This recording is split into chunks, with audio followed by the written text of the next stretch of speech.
Hello ಏನು ಅಪ್ಪ, I love you.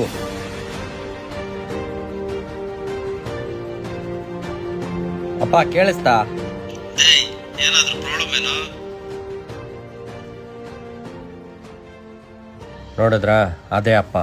ಮಕ್ಕಳ ವಯಸ್ಸಲ್ಲಿ ಸ್ವಲ್ಪ ಡಿಫ್ರೆನ್ಸ್ ಅನ್ಸಿದ್ರು ಏನೋ ಕಷ್ಟದಲ್ಲಿದ್ದಾರೆ ಅಂತ ಸೆನ್ಸ್ ಮಾಡ್ತಾರಲ್ಲ, ಅದೇ ಅಪ್ಪ. ನಮ್ಮಪ್ಪ ಅಂತಾನೆ ಅಲ್ಲ, ಆಲ್ಮೋಸ್ಟ್ ಎಲ್ಲ ಅಪ್ಪ ಅಂದ್ರೆ ಹೇಗೆ ಅಂತಂದ್ರೆ, ಮಕ್ಳು ಎಷ್ಟೇ ಬೆಳೆದ್ರು ಏನೇ ಸಾಧನೆ ಮಾಡಿದ್ರು ಬಂದ್ ಅವ್ರನ್ನ ಅಪ್ರಿಶಿಯೇಟ್ ಡೈರೆಕ್ಟ್ ಆಗಿ ಮಾಡೋದೇ ಇಲ್ಲ. ಅವ್ರು ಒಳಗೆ ಖುಷಿ ಪಟ್ಟಿರ್ತಾರೆ, ಅಕ್ಕಪಕ್ಕದಲ್ಲಿ ಇರೋರ್ಗೆಲ್ಲರಿಗೂ ಹೇಳ್ಕೊಂಡಿರ್ತಾರೆ. ಆದ್ರೆ ಮಕ್ಳ ಹತ್ರ ಸ್ವಾಭಿಮಾನ ಬಿಟ್ಟು ಮಾತಾಡೋ ಚಾನ್ಸೇ ಇಲ್ಲ.